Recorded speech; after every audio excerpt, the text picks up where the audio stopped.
Hello, you cheeky squirrels, and welcome back to the F1 2014 Co-op Championship playthrough.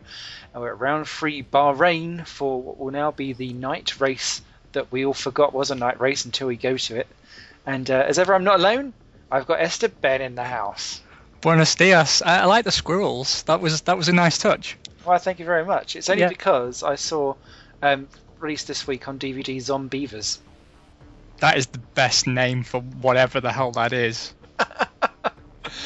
It shall be mine. But yeah, how you doing, mate? Yeah, doing really, really good. Weather's taking a turn for the worst out here. And I did forget it was a night race. I'm all excited now. You've just reminded me.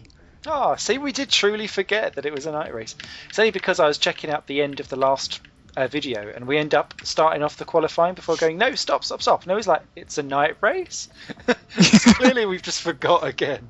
Did that happen this year? Yep. Bloody hell. My memory has been completely wiped of it. Was it a good race? They all blur into one after a bit, don't they? Yeah, that was the one where the Mercedes duo decided to go nuts on the last few laps because there was a safety car. Oh, that's right. That is right. Oh, I'm sorry, Bahrain. I've underplayed you. I'm very, very sorry. One of the few races that was actually good at Bahrain. Boo. So just having a quick scan down the old championshipy order, we're looking like we're doing quite a competent job. Yeah, it's amazing how we've managed to build that illusion. But then again, we're only 3 rounds down, and we are now playing on professional difficulty. Yes. Which, we're not, so that's good. And you've got the edge on the points, and you've definitely got the edge in qualifying, but it's nice to see the honours a bit more even already at this early stage than last season. Yeah, you proper done me in at the old Marussia, so... Yeah, I'm back on the default setups this time, though. I haven't had time to practice, so I've got nothing in the bag. Oh, never mind. Well, just lamenting over the fact that we still have Caterham and Marussia in this game. They've not patched it and yoinked them out for the last 3 races. So it's fortunate we didn't continue our Caterham career, really, isn't it? Or else we'd slip even further into irrelevance. And we wouldn't know what we'd do for 2015. Maybe that'll be the old Alonso Audi. Should we dive in, mate? Yeah, let's do that, and let's talk about those things, those many, many things. We've got lots to talk about, actually. It's only been a week. Oh. Yeah, but the good thing is that we're sort of catching silly season. Yes, which and we're not talking about our driving. No, that's in addition. That's bonus silliness that you only get by coming to us. No run-of-the-mill silliness around here. Oh no.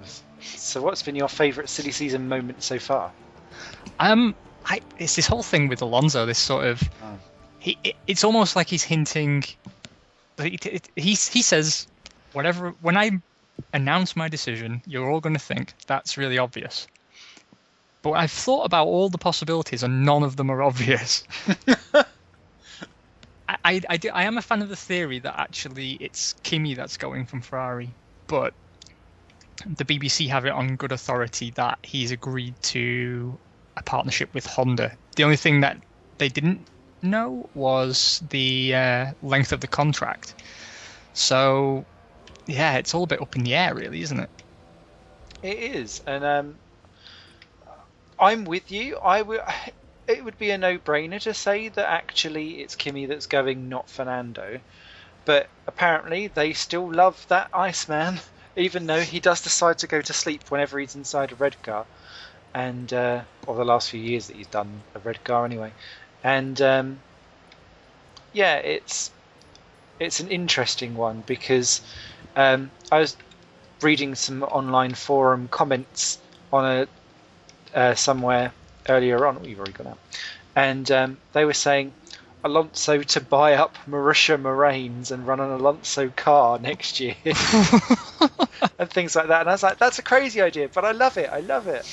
I would like it as an idea, but he would have to have gone completely mental.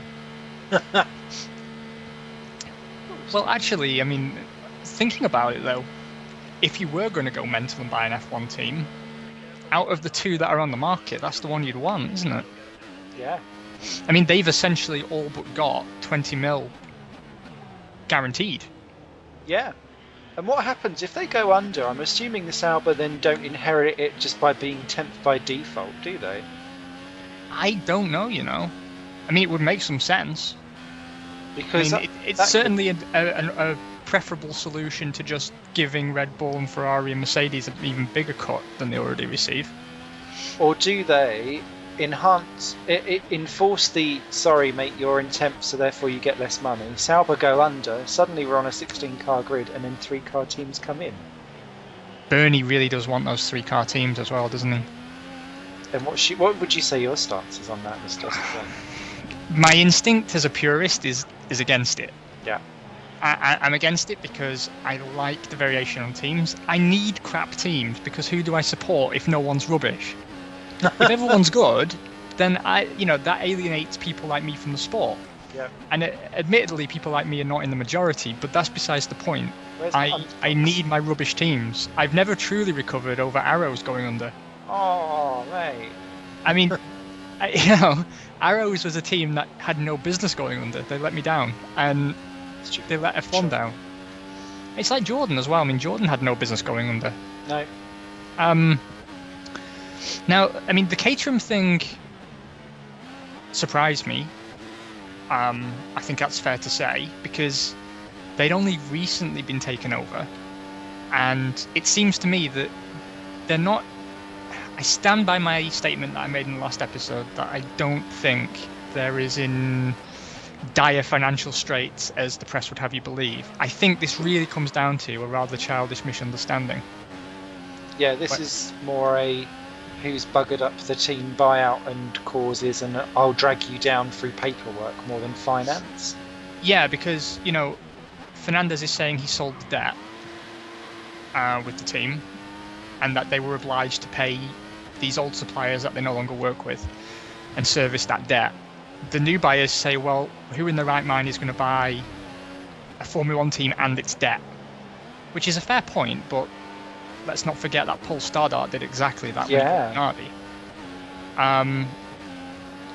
But at the same time, if they'd agreed to take on the debt, why was Fernandez holding off on transferring the shares? That sounds to me like he was holding on to the shares and saying you won't get official ownership until you take control of the debt. Yeah. It's a very, very dodgy one, this one. It's very hard to say.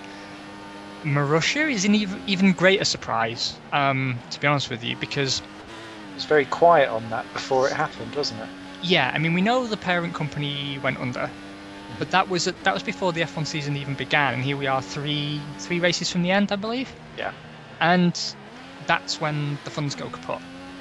Now, I believe, correct me if I'm wrong here, Simon, but didn't it change that it's no longer just the top 10 teams that get free freight?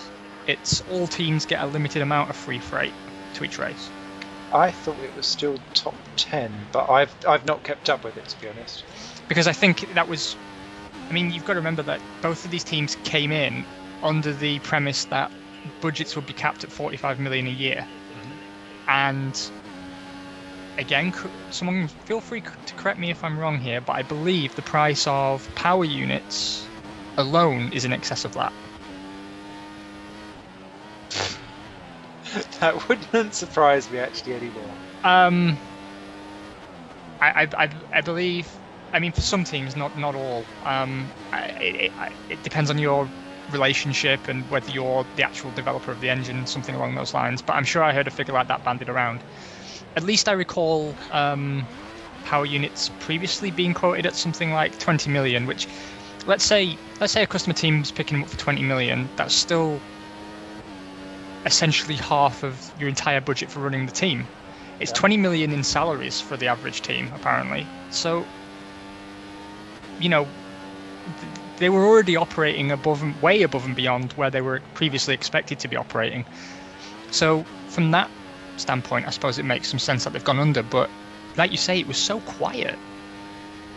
They gave a real good impression that the team was okay. I mean, obviously you make the rumblings that things are struggling, but they made a nice impressive outfit whilst things ran, I suppose, and that's why it's come of a bit of surprise for me. Especially because when you look at it and you think, oh, ninth, you'll be all right.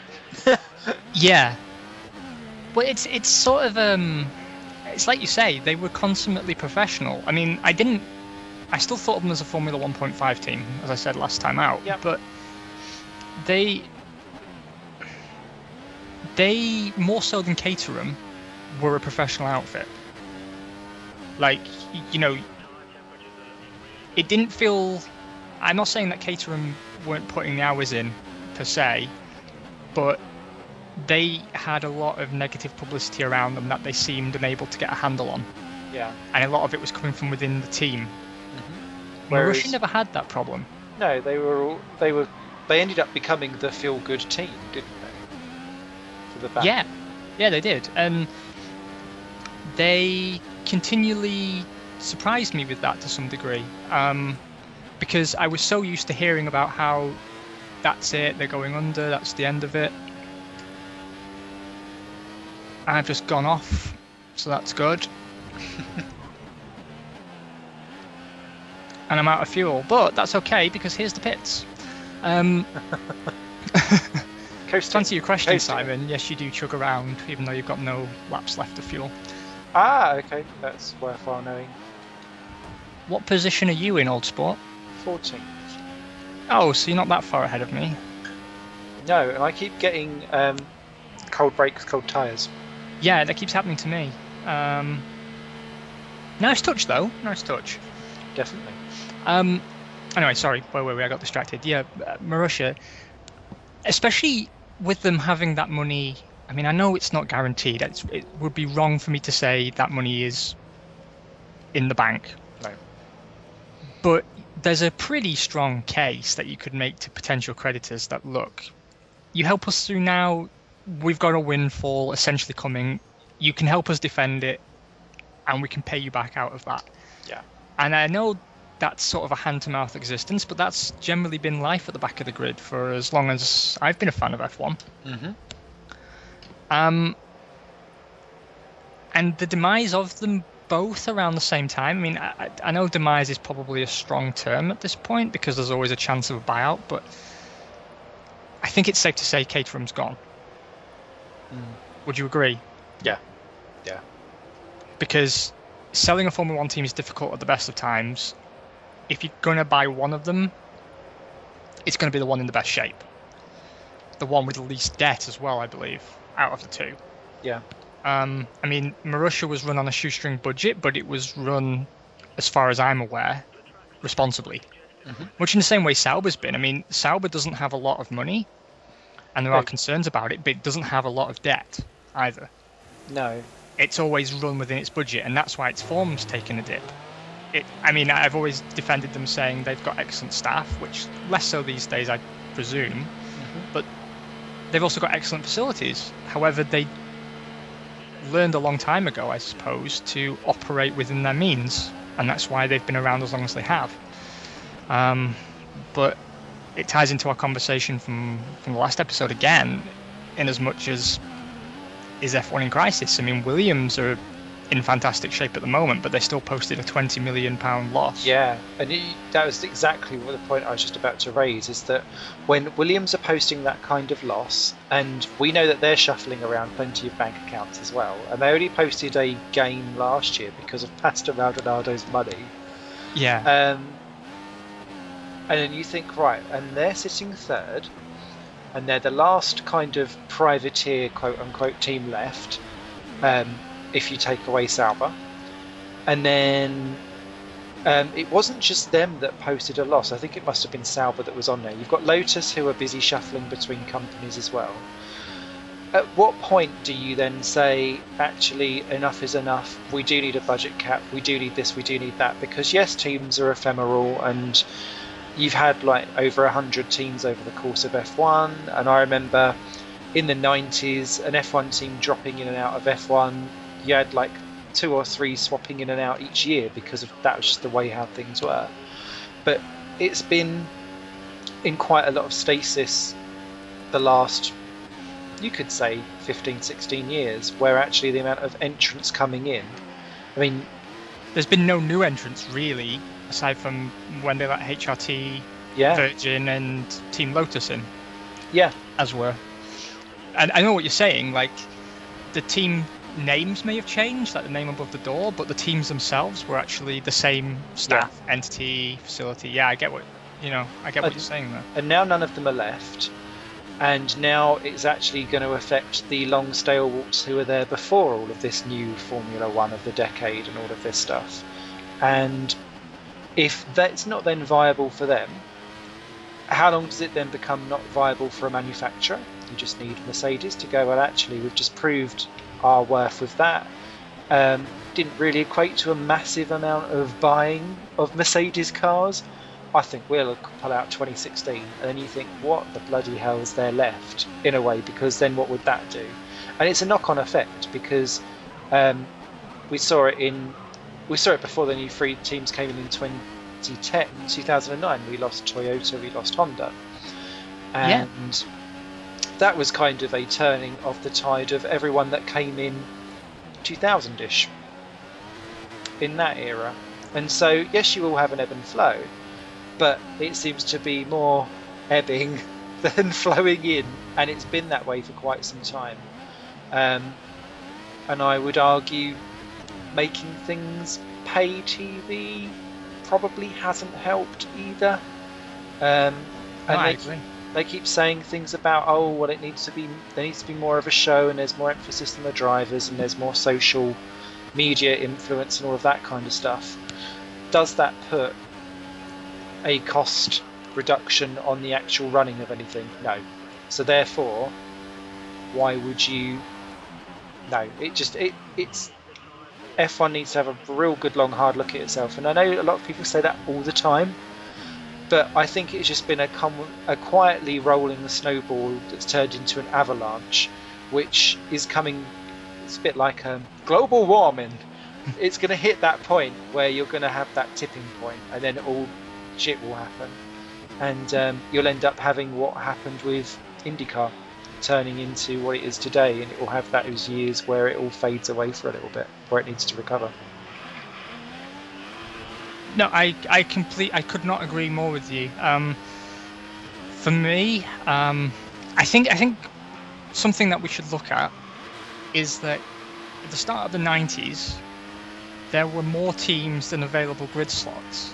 Mm-hmm. And we had pre-qualifying. Yes. And you had some teams that could make it a good way through the season without actually ever qualifying for a race. Mm-hmm. And to be fair, they rarely survived. Often they went bankrupt completely, or they fell down to a lower category. I'm just driving around for fun now, Simon, because I'm actually out of fuel, but I finished a lap. I thought I was going to improve, but I didn't. You're only a couple of attempts behind, though. Yeah, I bollocks my second sector. The problem for me is that what's going to happen is you're going to end up moving towards this 3-car system, which I know some people are in favour of because, hey, look, all of a sudden racing's more interesting because only the good teams are competing, and these good teams have now got an ability to field 2 experienced drivers and a rookie who can be there on merit. And it eliminates the need for pay drivers, or at least demotes them from a second seat to a third seat, keeps them out of the way. Mm-hmm. But then what you need to start doing is thinking, well, what about teams like Force India and Williams? You've got to make it viable for them to be able to score points. Yeah. Or else they're going to fall by the wayside, and then before long you're going to end up either as a single make series or a 2 or 3 make series, which nobody wants to see. No.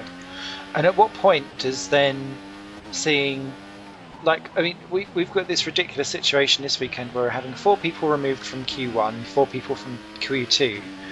What happens if say we do go to 3-car teams, and the McLarens fill up the last 3 spots on the grid because that's how many teams are left? How long are they going to want to stay there for? No, I mean, that's a very, very, very good point. And I get the idea that a cost cap is perhaps undesirable for reason X, Y, or Z. But what you've just said there is exactly why it has to happen. It's exactly why. Because the teams that are inevitably going to be left, none of them, their boards, the people who run them will not tolerate being last. And again, it comes back to the manufacturers. I mean, the point that ties into the point you made is there is only prestige in winning if there's people to beat. And a good number of people to beat. I mean, if you're the best of 2 or the best of 3, it's not really anything to shout about. No. The best of 10, the best of 12, that's a little bit more impressive. Very true. I don't see why you would feel the need to go and prove yourself in that kind of situation. Part of me feels like what you need to do is... It's a radical solution. Sorry, shall we jump onto the race? Yeah, can do. But where do we... 13th and 16th. Not bad. We're very Lotus-ish. Yeah, very Lotus-ish. I mean, that was a bit un-Lotus-ish of you, Simon, to qualify 13th. There's ideas of grandeur. But yeah, we're not too bad. The most reassuring thing is that we've eliminated any possible chance of success, because we really don't want to see that. Yeah. Back away from their podium. I was still getting angrily shouted at. Yeah, me too. Have you not seen the state of Lotus at the Circuit of Americas? All they've done is spin around like tops. Have you seen their new nose? Slightly less like double dildo and just like a normal one, but apparently not really that faster. Apparently it's actually slower. But it is the mandated nose for next season. I think it could be a pretty shrewd move by them. Because what they're obviously thinking is, we've got nothing to lose. Why not get to know next year's aerodynamics in a race scenario now? Yeah. Ferrari are doing the same thing, I believe. They're going to be testing a new nose. It might only be in the free practice sessions, though. This is a contra-strategy race, if ever there was one. Oh, God. Pitting lap 9. Okay. I'm going to stick with my usual. I might have to come in actually a lap early because I've done a very long quali stint.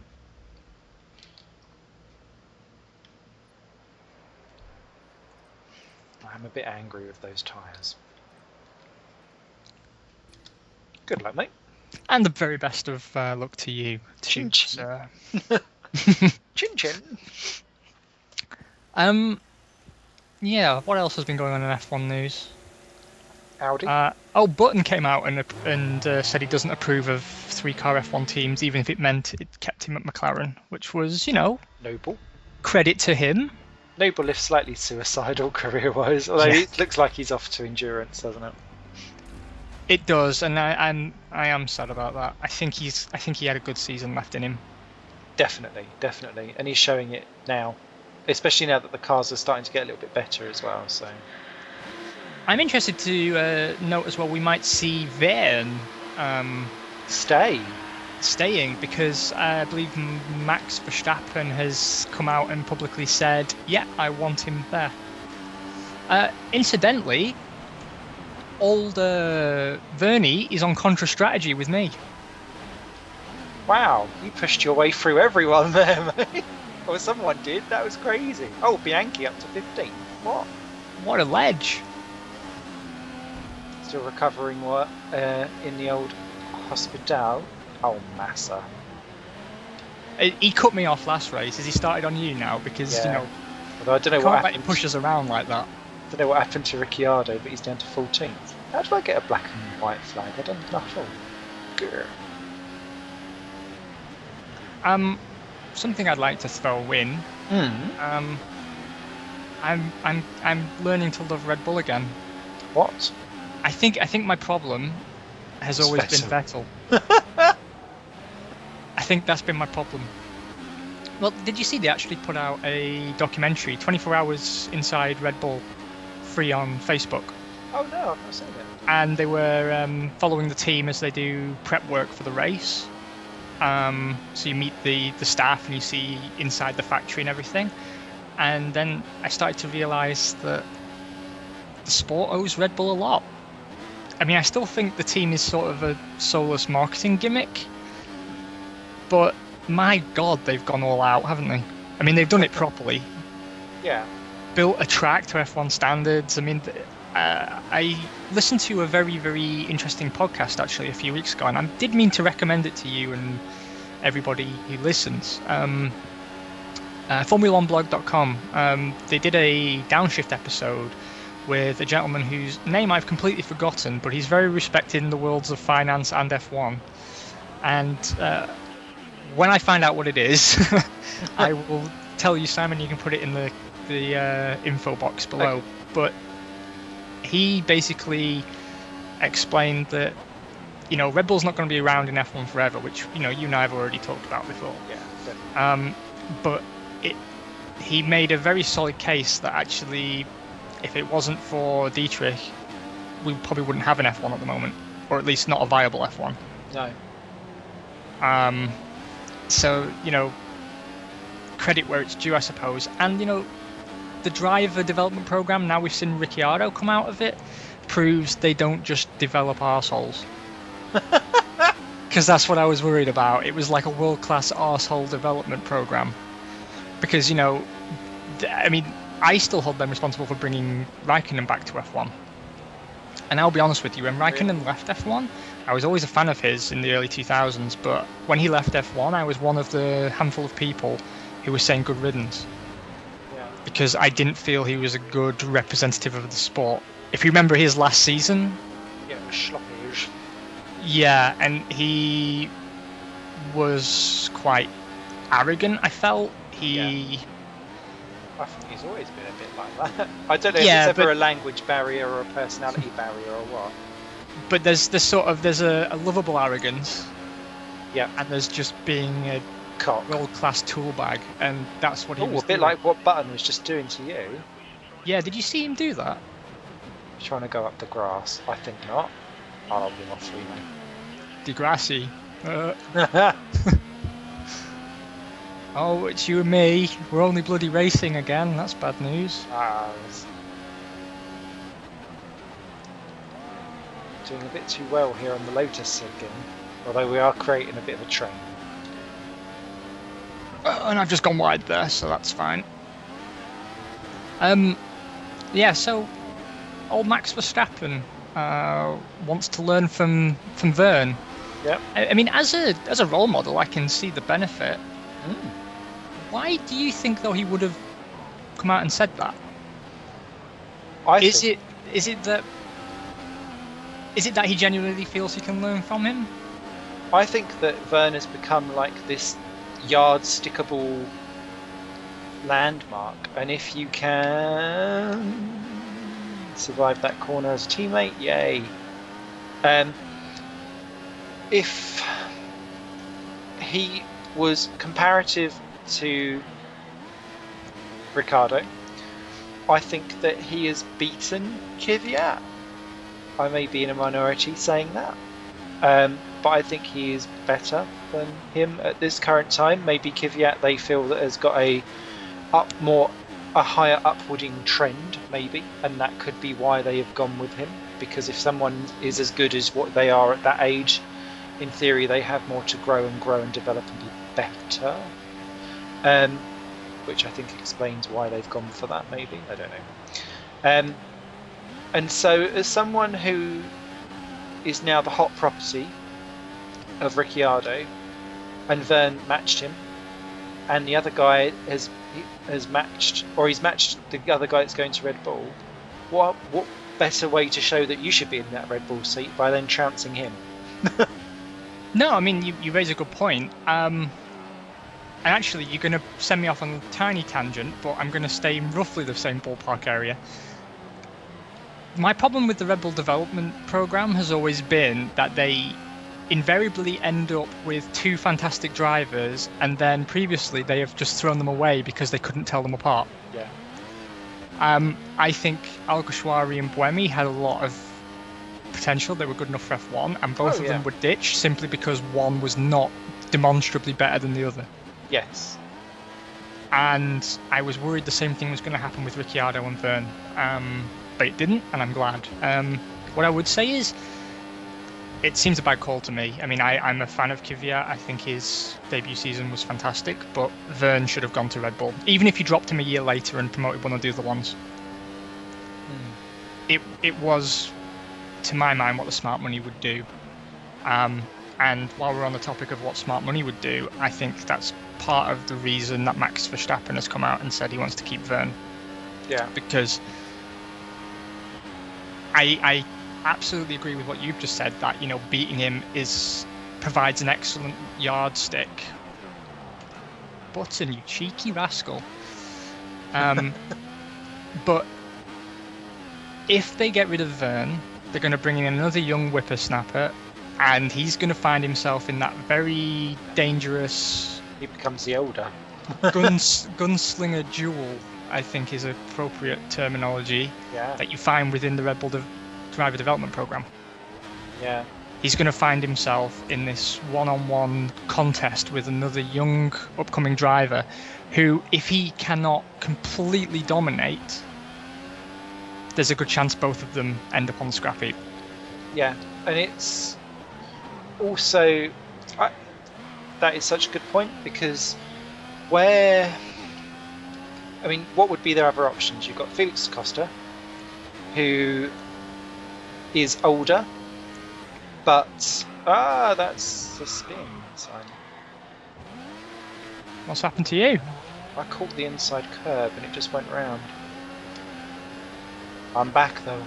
I'd fallen way behind you because I took 2 or 3 really shocking lines through corners, and I'm probably going to continue that trend like I just did there. You've got an amazing train of everyone bar 5-6 cars behind you. Yeah, I know. I'm really off the pace. I'd like to blame the tyres, but I can't. It's that I'm no good at this track. You're doing well in a Lotus in 7th on professional. Don't underestimate the profesh. Speaking of Verne, get away from me, Verne. Oh, he's got me. He's got me on the same tyres as well. Oh, mate.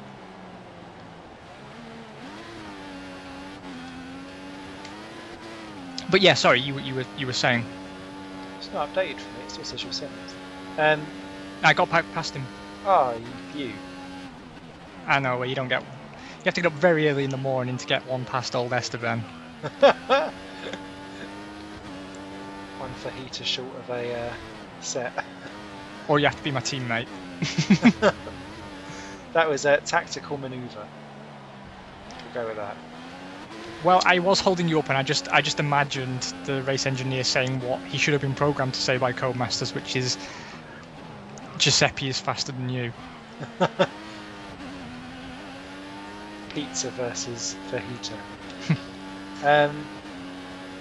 What was I going to say about Verstappen? About the driver development program and bringing another young driver in. Yes.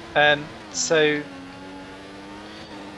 yeah, I mean, when you're looking at all of these other young guns coming in, you're absolutely right in that they always invariably pick one or the other, and they've effectively thrown him in and gone, well, everyone else seems to have coped at this young age. You should cope as a toddler.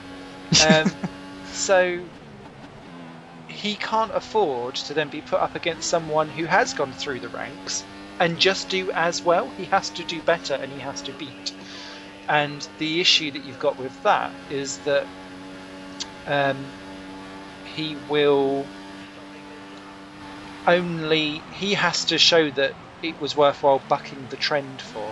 And so it might as well be better to do that and be close to someone that's got F1 experience than be close to someone that has done the normal up the rankings. I think for me. But no, we'll see. I agree with that. That's an interesting point. Are you in third? Yes, only because people have pitted. Still, Simon, still. You're going to upset people. I'm sorry. Can everyone just stop crying and like shivering and vomiting at my... Because I'm in fifth, and it's a very dangerous precedent that we're setting here, because it might look only briefly like we know what we're doing. I mean, obviously you wouldn't think that if you were riding on board with me right now. Although I do drive in cockpit view, which I know some people prefer. But I've got quite accustomed to your camera view, Simon, actually. I think you tend to see a little bit more of what's coming up. And that's why I do it. In R Factor, which is my chosen sim of racing of choice, you have the ability to move around where your head sits in the cockpit. So I just make myself inherently massively tall so that I can still... It doesn't necessarily show much more further down the road, but I feel like I know I can see more down the road. It's such a weird psychological thing. Who knows? Well, I think it's one of those things where, you find your niche and you get into the groove with it and everything's good. Giuseppe is in the pits. He sure is. Get myself a quick slice of pizza.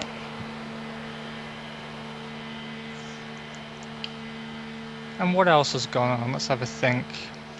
And the other reason why I don't use cockpit mode was that I think it was in F1 2010 when the Mercedes had such a high nose cone that I couldn't actually see what on earth I was doing. So it just made me automatically go to this mode when I was racing it. No, I agree, actually. It was the same in 2011 and maybe 2012, actually, where there were some cars where the visibility in cockpit view was very, very poor. I remember, was it the Sauber in 2012? Had a really big, fat aerial on top of the nose, and that was a pain. And then the Marussia had the really high sides that actually blocked your peripheral view, and I found that actually quite hard to deal with. Yeah. All them blue flag problems. Yeah. Hashtag blue flag problems. Suddenly outtrends first world problems. So yes, you've got that Audi I want to touch on just very briefly. Oh yeah, I mean, the thought that they may come in for 2016, and that obviously tying into the whole was Alonso going to take a sabbatical and then come back for Audi. Do Audi want to pull out of endurance altogether and go for F1 to try and dominate Mercedes back? Battle of the Germans, will that then pull BMW back? That would be interesting. So yeah, that's a good rumour mill. Yeah, it is. I mean, this has been doing the rounds for about 10 years though, hasn't it? And yeah, this time it makes a lot more sense, because the way I heard it broken down was that, look, they've completely dominated in other areas. They're also competing with their own brand in Porsche. So as a business decision, do you really want both brands in endurance racing? Probably not. So, Porsche haven't developed the sort of dominance that we've seen from Audi previously, so why not promote Audi, if you will, to another form of motorsport and allow Porsche to continue your company's presence? That to me makes a lot of sense, and Alonso makes a lot of sense to me as a figurehead for a new team. But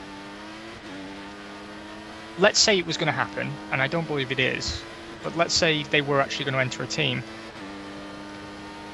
Which German? It makes sense. It makes sense for Audi. It doesn't make sense for Alonso. Twilight years. Well, I mean, what guarantee has he got? I mean, you could say that on paper, Jaguar should have done well in Formula 1, but we all know how that ended. Oh, swerving Irvin. Yeah, exactly. It's I don't think, just because Audi are reputable, I don't think it's a guarantee of success. And no, and we've seen it with Lola with their various attempts as well, and quite a few manufacturers have had a go, and it all been generally quite toot. It's a bit like Yamaha when they tried to do F1, and they're bike kings. Yeah. I mean, the thing is, though, is that I liked Yamaha in F1, if I'm honest with you. Oh, yeah, they were great. Good little, with the old Tyrrells and so on. Oh, massive accident. Oh, you? Yeah, Toro Rosso went into the back of me, and it was Kvyat, and he speared me into Perez, and I was turning the wheel, and the car just wouldn't turn, and I just went straight into the side of him. Oh, no, mate. So I'm down in 14th. Wings? My wings are intact. like a sanitary towel. I has the wings for extra comfort and security. That's why you still got them attached. And I am faster than all of these cretins. I'm just going to mince all you peons. Do it. I expect to see double Lotus points haul. Let me use this extra fuel. They're faster on the straights, though, which I just don't understand. Yes, they are. Well, I suppose we're in the Renault, aren't we? Yeah, but still, I mean, like, I was so much faster than all of these cretins through Sector 2 and Sector 1, but Sector 3, it's all gone to balls. Come on, come on, come on. But I know it's my fault, really. I'm driving like a complete numpty. Doing granny driving. Get it together, Ben. Get it together.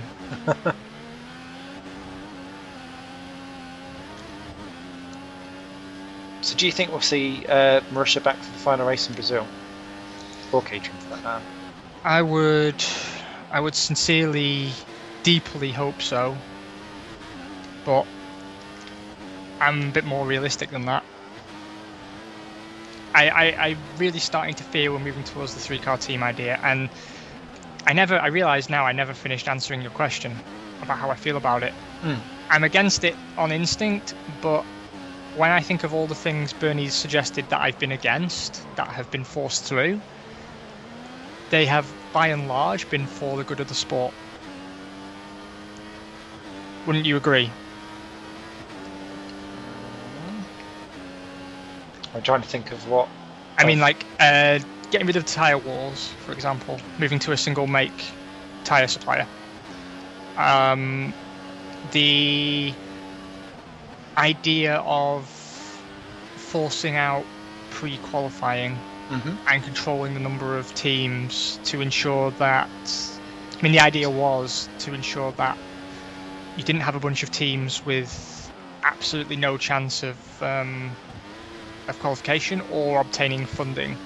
You know, what you've got with a 10 or 12 team model is teams have a fair chance of getting a share of the cash, even if the cash is still unevenly distributed. Yeah. I mean, his ideas have generally been good ones, by and large. They're hard sells at the beginning. So part of me feels like I'm being too hasty, and that, you know, playing devil's advocate for a minute, what he's thinking is, well, okay, there are some disadvantages to 3-car teams, but what you've suddenly got is a grid that is front to back much more competitive and much more evenly matched. Yeah. No more of this Formula 1.5 gubbins. You've got 3-car team, sure, but they've got drivers who are much more likely to be there on merit because there's less teams to divide the money between for a start. And then you've got this idea that because all the cars are at least semi-competitive, you're not going to end up falling into the boring trap that we've had previously. Yeah, this has all gone very, very wrong. So the double points is not going to happen. But I'm so close to it. Like, I can see up to the points from my current position, but I just cannot close the gap. Damn you, default setups. I am curious, though, about whether it is possible for us to match them in straight line speed without completely compromising the handling. Because it seems like that's how the difficulty level is actually controlled. What, by straight line speed? Yeah, that basically they get, aside from the fact that tyre degradation and stuff doesn't affect them the way it affects us, it strikes me that they just get an unrealistic speed boost, and that's what makes the difficulty. Someone left curves in their model. Yeah, I mean, you know, each difficulty increment could be, what, a 5% boost? just a thought, because I can't credit them with. I mean, the improved racer AI has impressed me this time out, but I can't credit them with. Honestly, with putting that much effort into it, I've got a feeling that the cards are stacked against you a little bit. A little bit, because what we'll have to do, in fact it might be a little experimente to do one day, is to try and work out what their corner speeds are, because in the old GP2, GP3 games, GP4 for Jeff Crammond, love that series still, what used to happen was you'd give each of the AI drivers a specific number, and that would equate to a percentage of how fast they went round the different corners. So their cornering speeds would be different, and you'd see it would be like always 1 mile an hour slower than their teammate, because that's how much it was deemed that they were worse by, and things like that. So yeah. No, Danny. Stay behind. What was the other thing I was going to say about F1 wise? Scoring then for 3-car teams. Because there seems to be things like the third car won't score points, which to me seems like a really weird, arbitrary thing to stick in. I'd much rather just revise the points system so that points go down much further, and so it just incentivizes people to carry on and drag a car home. Because one of the things that you find, taking a leaf out of NASCAR's book, is that people must try and drag the car home, because that difference between a 32nd and a 37th can mean big points towards the end. Admittedly not so much this time, because they've got all this chase stuff in that's confused the hell out of me. But yeah, it's I've always quite liked the whole points for all versus consistency versus winning. So it's about, they need to find a good balance. But I'm not a fan of this third car doesn't score malarkey. I think everyone should. I'll be honest with you, I'm torn between it. I can see the advantage. Because what's going to happen is, if the third car is not a points paying car, it's going to be far less attractive to a pay driver, first of all. But you've got to remember, what it's enabling is it's enabling teams to take a risk on a promising talent, knowing that it can't screw up their campaign. And likewise, other teams can't be upset about it because it's not interfering with their ability to score points. But what happens if you come home third?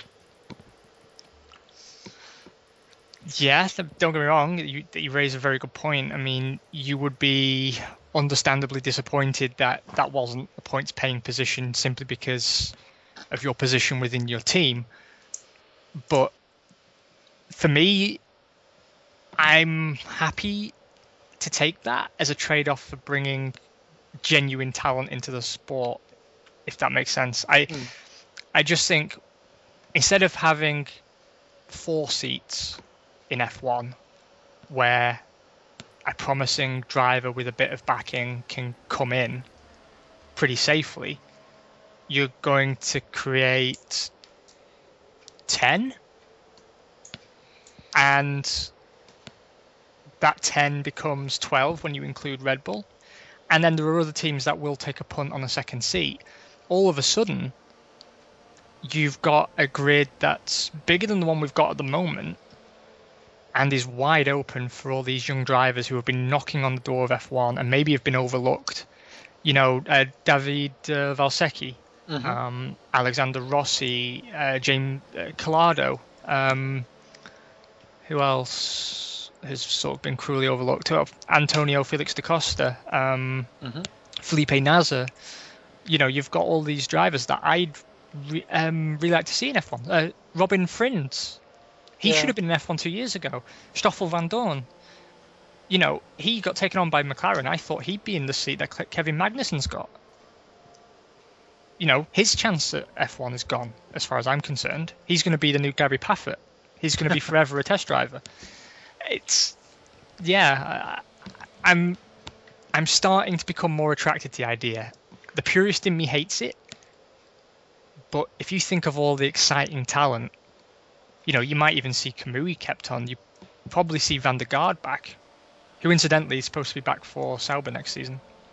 Just alongside Marcus Ericsson, apparently. Yeah, rumour mill abounds. Apparently, Marcus Ericsson has proved very, very popular. A lot of teams have come out and said they rate him. If you read around, a lot of people have said, yeah, it's hard to quantify him because he's in the back of the grid car, but a lot of people have been very impressed with him, apparently. So they must know something we don't. Clearly. And I know you looked at the last 3 races of the season. Strangely. Yeah, I think there needs to be a trade-off. Maybe the third car has to be occupied by someone who has driven less than 20 Grand Prix or something like that, so that it's always kept for fresh talent, fresh meat. I don't know. What I'd like to see, if they don't do 3-car teams, my preferred solution would be realistic new entrants. Teams who survive the way small football teams do, which is you nurture talent and then you sell it on at a profit. So you come in and you do basically what Toro Rosso have been forced to do through corporate strategy. You come in and you say, okay, we don't have the money to develop our car that's going to be competitive at the front, and we certainly don't have the money to develop throughout the year in such a way that we're going to be in the running for a championship. We might pick up a point if we're lucky, not saying don't try, but be realistic. Don't overspend, live within your budget, and if you don't have the budget to be 10th or 12th, then you accept 16th or 17th.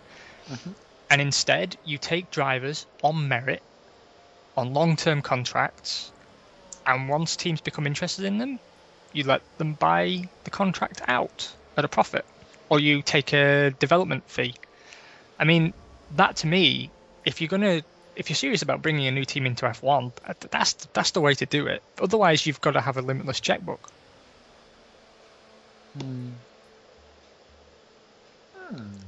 I don't feel I've convinced you there, Simon. Interesting strategy. Not unconvinced at all. It's another funky way, and it's not unheard of, I'm sure. Interesting. I feel like we should be wheeling and dealing ourselves at the back of the grid here. I mean, I'd even go as far as to say, why couldn't the FIA acquire 2 of last season's cars, since they've got the freight contracts anyway? Why don't they just run FIA two GP cars? Just run 2 of last year's spec cars in the field. They're not going to be competitive. They're going to be the very much back markers, but there's no corporate body who's going to be upset about that. It makes the other teams look a little bit better, the ones that do require a good performance for their money. And you could give the drives away much in the same way as Autosport has its young racing driver of the year award who gets a test with a McLaren. Well, open it up.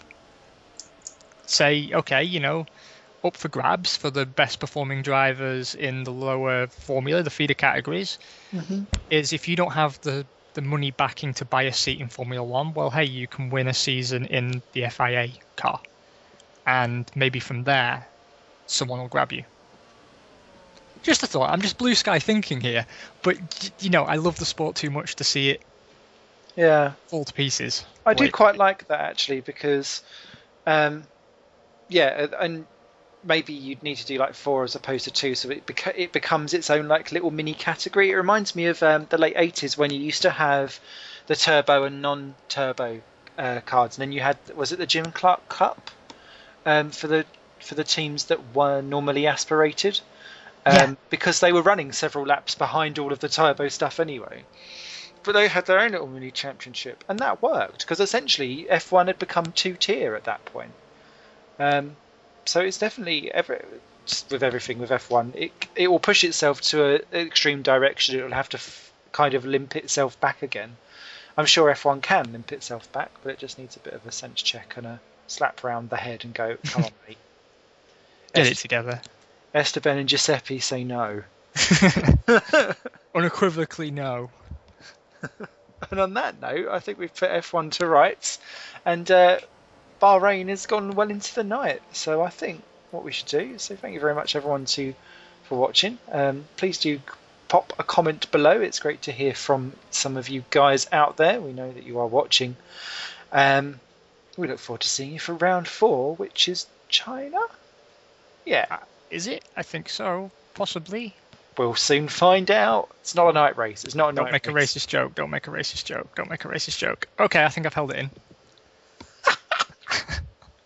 Well covered. Well covered.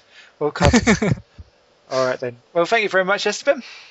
Pleasure as always. I'm glad we were able to entertain people with some description with our excellent balance between game and microphone sound. Yeah, loving that. Okay, take care. We'll see you soon.